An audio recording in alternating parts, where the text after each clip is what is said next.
BFM Business, l'émission qui donne envie d'entreprendre, l'entreprise BFM avec les éco-entrepreneurs. Philippe Bloch et Arnaud Le Gall. Bonjour à toutes, bonjour à tous, bienvenue dans la 555e émission 3x5, avec bien sûr toujours ce qui ne change pas, Arnaud Le Gall. Bonjour Arnaud. Bonjour Philippe, bonjour à toutes et tous. Et aujourd'hui vous allez voir tout de suite un invité de la semaine qui fait renaître des marques. C'est notre invité de la semaine. BFM Business, l'entreprise BFM. L'invité. Je le disais, Arnaud, notre invité fait revenir dans nos mémoires des marques qu'on avait presque un peu oubliées. Il s'agit en fait de Philippe Samuel, le président d'Admea. Mais derrière Admea, il y a des noms plus connus. Effectivement, notre invité, il est à la tête d'une ETI qui est spécialisée dans l'électrodomestique. C'est le terme consacré, qui affiche un joli chiffre d'affaires de 130 millions d'euros. Ça, c'était pour l'exercice précédent. J'imagine que ça va bouger dans le bon sens pour cette année. Alors, comme vous le disiez, Philippe, le nom d'Admea ne dit pas forcément grand-chose à nos téléspectatrices et téléspectateurs. En revanche, il y a fort à parier que dans le portefeuille de marques que porte cette entreprise, un certain nombre d'entre elles vous rappellent des souvenirs, surtout si vous avez plus de 20 ans. Oui, c'est mon cas. Schneider, Radiola, Thomson, et puis au printemps dernier, c'est Scholtes, que vous avez, je crois, racheté à Whirlpool. Alors les marques, le marketing, la vente, il faut dire que Philippe Samuel s'y connaît un petit peu. Il revendique plus de 25 ans d'expérience, en particulier dans le commerce international qu'il a découvert dans la banque, cela étant, pour la Société Générale à Shanghai. Puis il est devenu responsable import chez Intermarché avant de prendre la direction pour la France d'une société de trading taïwanaise. Et puis en 1994, ce fut la création d'Admea avec son associé Stéphane Bibas. La Chine, elle est toujours d'actualité dans l'actualité d'Admea ou ses projets, puisque l'un des principaux dossiers pour 2018, c'est le lancement d'une gamme vintage là-bas.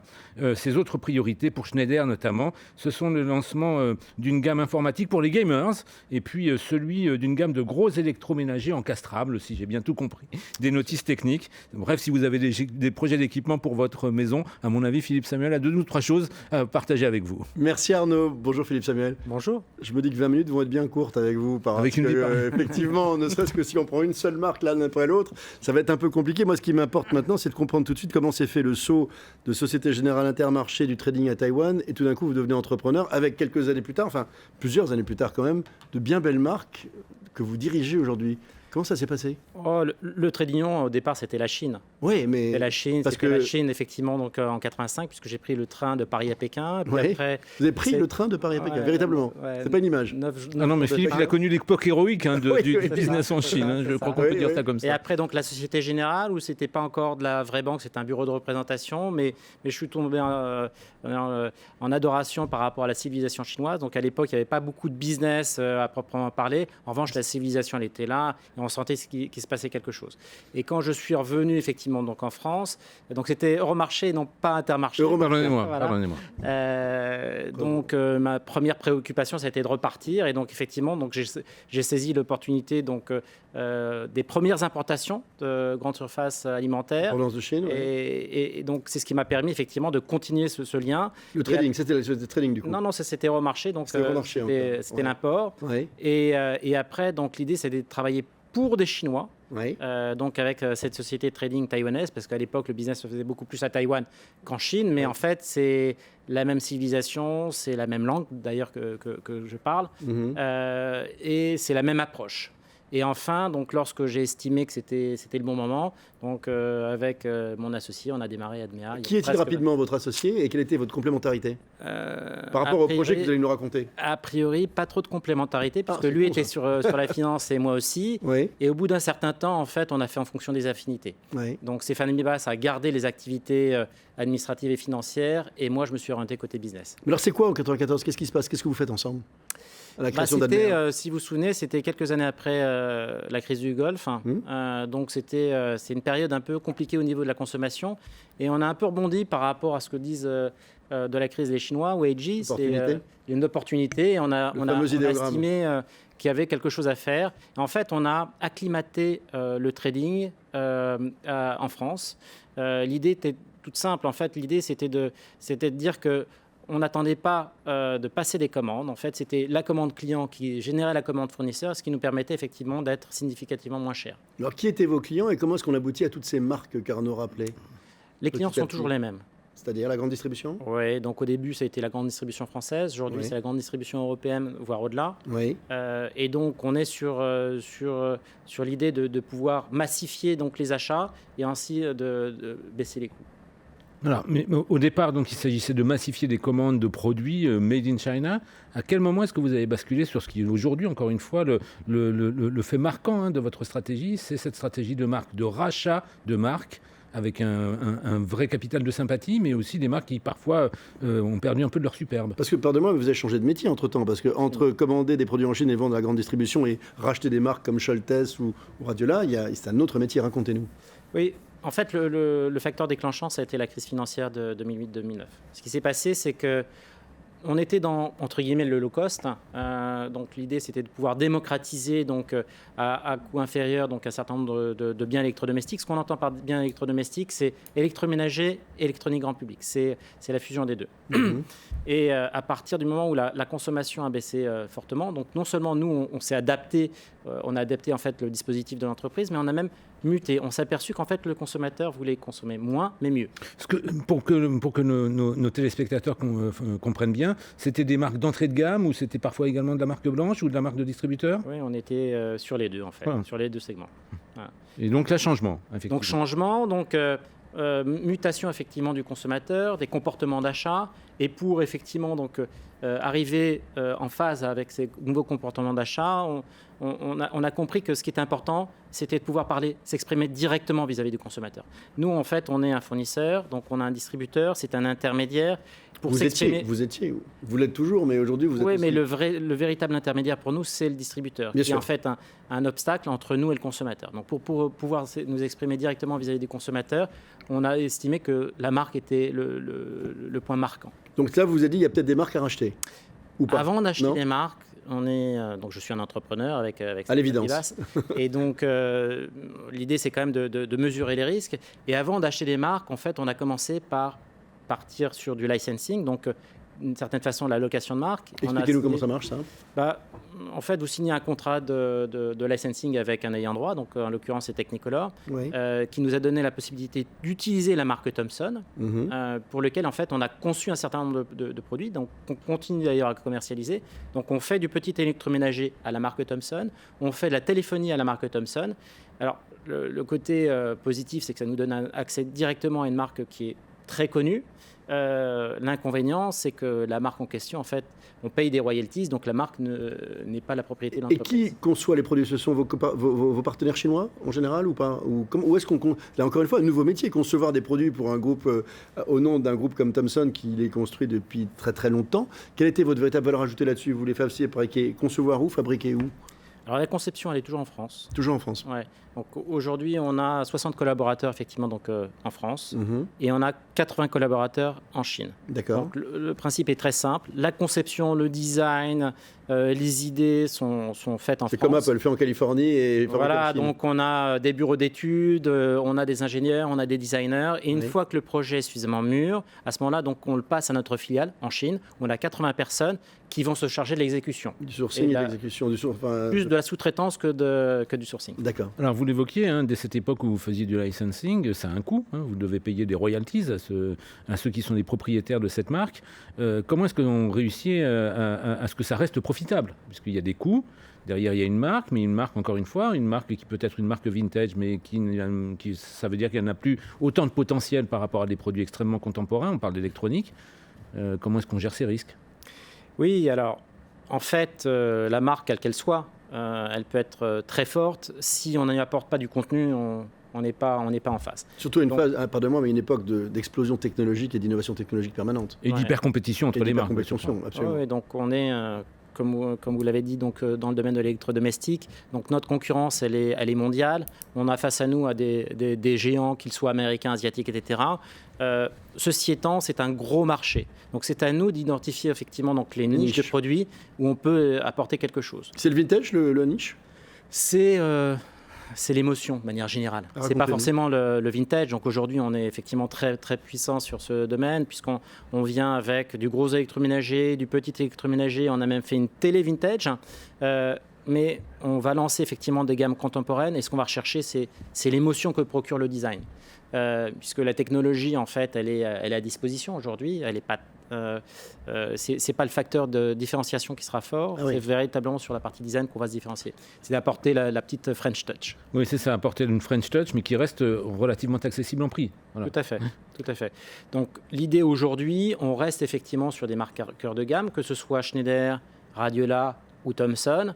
Ce sont les 3 marques phares du groupe aujourd'hui. Oui, tout à fait. D'accord. Mais on est en construction donc, de produits qui soient là. Donc on va changer encore de registre puisqu'on va attaquer donc, le premium avec Scholtess. Comment est-ce que l'on... Pardonnez-moi, je vais être un peu taquin, mais pour moi, Radiola, je me disais pas que Radiola était toujours vivant, pour être sincère. C'est horrible de vous dire ça.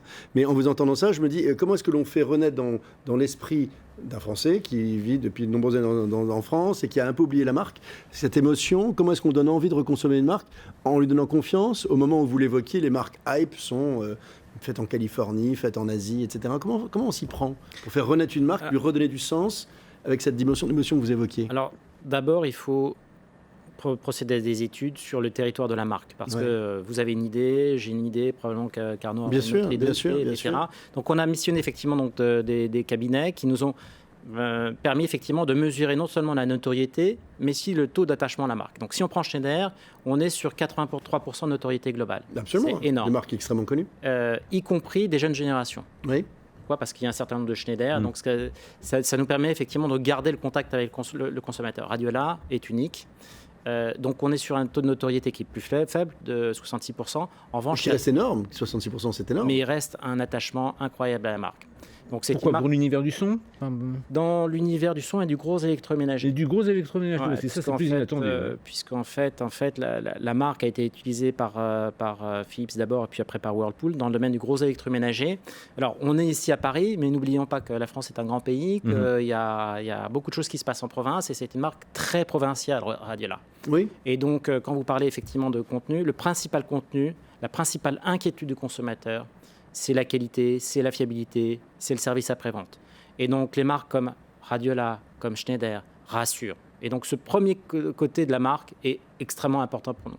Ce n'est pas forcément ce qui va déclencher, mais c'est ce qui va permettre effectivement donc, de rassurer le consommateur. Et dans le cas de ces 2 marques, vous avez le même type de contrat de licensing ou pas? C'est le même type de modèle économique à chaque fois? Ou est-ce que vous avez, pour le coup, racheté ces marques et ces noms? Alors, Schneider, c'est une acquisition. Oui. Voilà. Complète, donc ça vous appartient? Tout à fait. Dans le cas de Radiola, en fait, c'est une licence avec option d'achat, mais donc l'option sera levée l'année prochaine. Donc c'est une quasi marque. Il est probable qu'elle se fera. Alors justement, focalisons-nous un peu sur ce cas d'école qu'est Schneider. C'est une marque que vous avez rachetée, encore une fois, même si vous êtes une belle ETI. Comment est-ce qu'une ETI peut racheter une marque avec un taux de notoriété aussi fort? À qui on s'adresse? Comment est-ce qu'on négocie les choses? Combien ça vaut si c'est pas indiscret? Accessoirement. Ça fait partie des petits secrets. Ah non, c'est le secret de l'affaire, c'est ça là? Au moins la démarche. La démarche, en fait, c'est une démarche active. Les marques n'étaient pas sur le marché. Non, j'imagine. Voilà, il n'y a pas un supermarché, il n'y a même pas un site internet. On va pouvoir répertorier donc les marques et dire, bah voilà, celle est à vendre. Donc, on peut repérer qu'une marque commence à être sous-exploitée par son propriétaire. Tout à fait. Voire plus exploitée du tout. Oui. On a la chance effectivement donc, d'être depuis quasiment 25 ans sur ce métier. Donc on connaît effectivement l'environnement, on connaît les marques et on est en veille. Ça fait partie un petit peu de notre marque de fabrique. De savoir veiller. Voilà, de savoir veiller. Et de savoir convaincre. Et Scholtess, c'est le même cas de figure? Oui. Rachat également? Oui. Complètement. Ouais. Tout ce qui est Scholtess aujourd'hui est fait par vous. Ouais. Conçu par vous, fait par vous. Avec une dimension là également, c'est un positionnement en gamme, traditionnellement plutôt en haut de gamme. Ouais, voilà. Plutôt premium, ouais. Donc en fait, l'idée de Scholtess, donc là on est en plein, donc on est comme vous le dites entre nous. Il n'y aura pas de produit Scholtess probablement avant 2019. De nouveaux produits, vous voulez dire? Ouais. Donc il n'y a pas de gamme aujourd'hui. Hein. Donc les quelques produits qui sont encore commercialisés, donc ce sont des stocks de Whirlpool. Les produits que nous on est en train de concevoir, de fabriquer, etc., seront lancés probablement en 2019. Oui, le temps de faire ce travail de design, de positionnement, tout ce travail de stratégie marketing, travail de sourcing aussi, j'imagine. On ne va pas parler chiffres, j'ai bien compris, mais ce qui m'inquiète un peu et m'étonne en même temps, ça ne m'inquiète pas, ça m'étonne plus que ça ne m'inquiète. Comment est-ce que l'on arrive, en étant certes une ETI, mais avec des moyens qui ne sont pas ceux d'une multinationale qu'on vient de citer, pour pousser très loin le marketing d'autant de marques? Parce que chaque fois, ce sont des marchés différents, vous l'évoquez vous-même, des marchés de niche. Comment fait-on pour avoir un tel portefeuille au moment où on est en même temps en pleine croissance et réinvention de tous ces marchés en même temps? Le premier marketing, c'est nos produits. Oui. C'est là où, bien sûr, effectivement, donc on a un service de communication, bien sûr, on est présent sur les réseaux sociaux, bien sûr, on a un site internet, mais en fait, notre premier vecteur de communication, notre premier média, ce sont nos clients et c'est la visibilité que donnent en fait nos clients à nos produits. Et donc, par rapport à ça, l'investissement du groupe, les moyens qu'on dégage, le cash flow qu'on dégage, on le met dans les produits pour avoir des produits qui soient très différents. Donc, je prends l'exemple de Schneider. Schneider, c'est une marque mythique dans le domaine de la télé. Bien sûr. Comment revenir? On m'a traité de fou. Mais acheter une marque de télé, alors que vous voyez donc un marché ultra mature avec dont on dit en plus qu'il a quand même il est un peu poussif en ce moment. Voilà. Qu'est-ce qu'on a fait?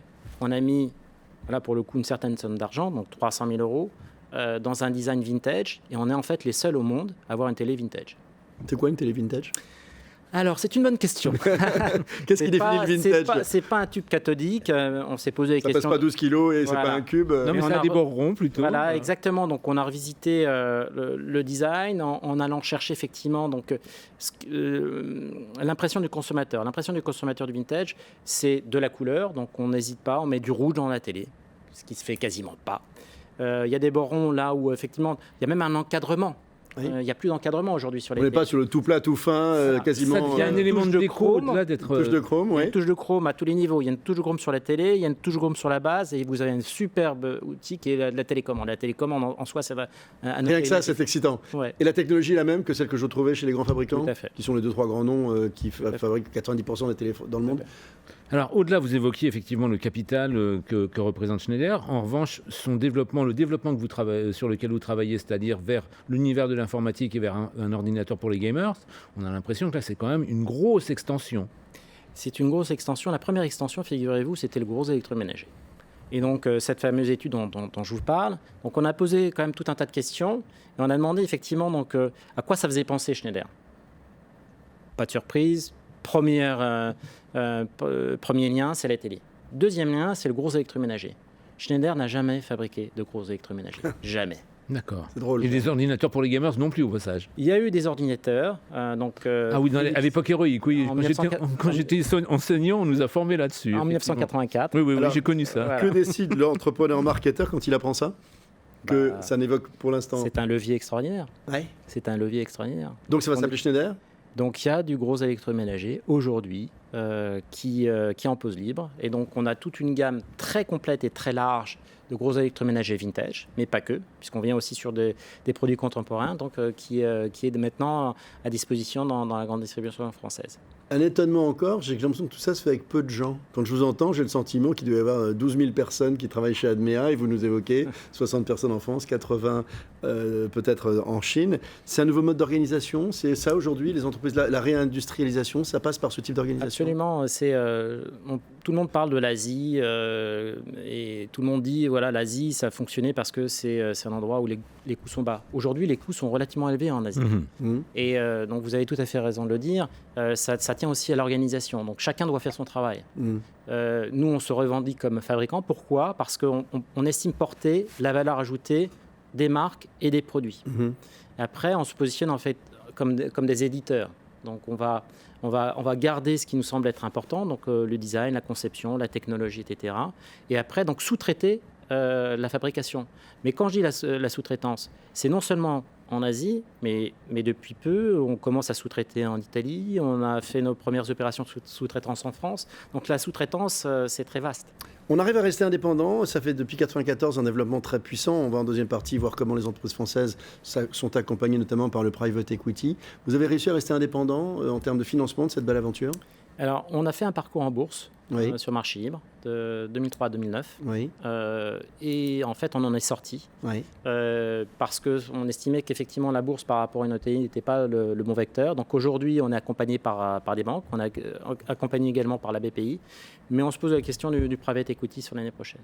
Merci beaucoup Philippe Samuel. Je rappelle que vous êtes le président d'Admea. C'est aussi à ça que sert cette émission, de faire découvrir des parcours atypiques sur des entrepreneurs fantastiques qui ont l'exigence et l'ambition de réinventer les marques. Petite idée, c'est de temps en temps vous parler de bouquins qu'on reçoit avec Arnaud et dont on a envie de vous parler parce qu'on les a aimés. J'ai envie de vous parler de la bienveillance en entreprise parce que c'est un thème qui m'est cher. Le bouquin est formidable. Il est écrit par Olivier Truong et Paul-Marie Chavannes aux éditions Erol. Je vous le recommande et on passe tout de suite à la niaque de la semaine. BFM Business, l'entreprise BFM. La niaque de la semaine. Et la niaque de la semaine, eh bien Arnaud, c'est une niaque Mouv'J avec son président IME, c'est une niaque IME. Quand je vois Dominique Crestino, je pense Mouv'J et IME. Voilà. Et ben voilà, alors Arnaud, vous nous l'avez présenté, c'est Nicolas Durand, le président fondateur de Cosinergie. Effectivement, notre niaque de la semaine, c'est le jeune dirigeant d'une PME qui se spécialise dans la rénovation énergétique. Alors un marché dont je n'ai pas besoin de vous rappeler le potentiel. Donc l'idée selon laquelle l'énergie la plus verte, c'est celle que l'on ne consomme pas. Et bien cette idée, elle progresse de plus en plus. Et malgré son jeune âge, Nicolas Durand est déjà du reste un serial entrepreneur, puisqu'il avait auparavant, en 2006, créé Panosol, qu'il a ensuite, je crois que c'est cédé à GDF Suez. C'était une entreprise spécialisée, comme son nom l'indiquait, dans les panneaux solaires et déjà aussi les dispositifs d'économie d'énergie. C'est son domaine d'expertise, d'excellence. Et c'est donc sur ce dernier métier qu'il se concentre désormais, avec l'ambition maintenant d'un déploiement véritablement national et d'une montée en puissance. C'est un profil parfait pour l'Institut du mentorat entrepreneurial, n'est-ce pas, Dominique Crestino? Qu'est-ce qu'un entrepreneur comme Nicolas très rapidement trouver dans l'Institut que vous présidez? Il peut trouver un accompagnement de mentorat avec un autre entrepreneur qui a connu la forte croissance. Alors même si Nicolas, comme ça a été dit, a déjà créé une entreprise qu'il a développée jusqu'à 10 millions d'euros de chiffre d'affaires. Vendu à GDF Suez, c'est une... Voilà. Il a relancé Cosinergie, il est revenu dans le programme de mentorat parce que c'est cette confrontation, mais je crois que c'est davantage à lui de le dire, avec un autre entrepreneur, puisque la relation mentorale, c'est un entrepreneur qui accompagne un autre entrepreneur, qui ne donne pas de conseils, qui est là pour aider l'autre à se poser la bonne question. Qui n'a pas le droit d'investir, absolument. Pour le socle de la relation mentorale, c'est la confiance et la bienveillance. Et donc, je viens d'en parler. C'est un entrepreneur qui va donner de son temps pour cet écosystème et pour les entreprises, puisque l'IME, c'est focalisé sur les entreprises à très fort potentiel de croissance. Oui. Et puisque vous parliez du Mouv'J, là, c'est focalisé sur les jeunes de 18 à 30 ans.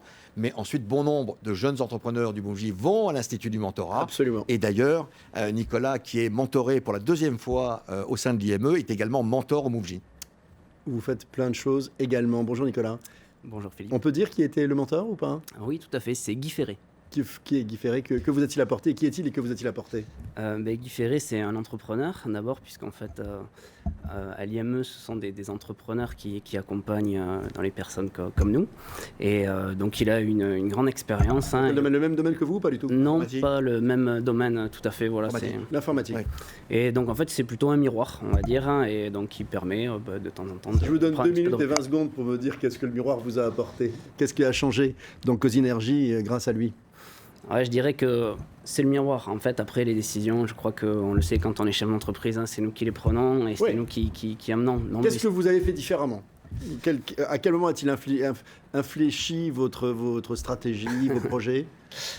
Ouais, je dirais que c'est... Bon, déjà, il ne s'est pas terminé. J'espère bien. C'est combien de temps d'ailleurs? C'est 18 mois généralement, 18 mois, entre 1 an et 18 mois. Okay. Voilà, non, mais c'est vrai qu'il y a le mentor, il y a aussi tout le réseau de l'IME qui peut aussi permettre d'échanger avec d'autres personnes. Et donc ça aussi, c'est positif pour les entreprises.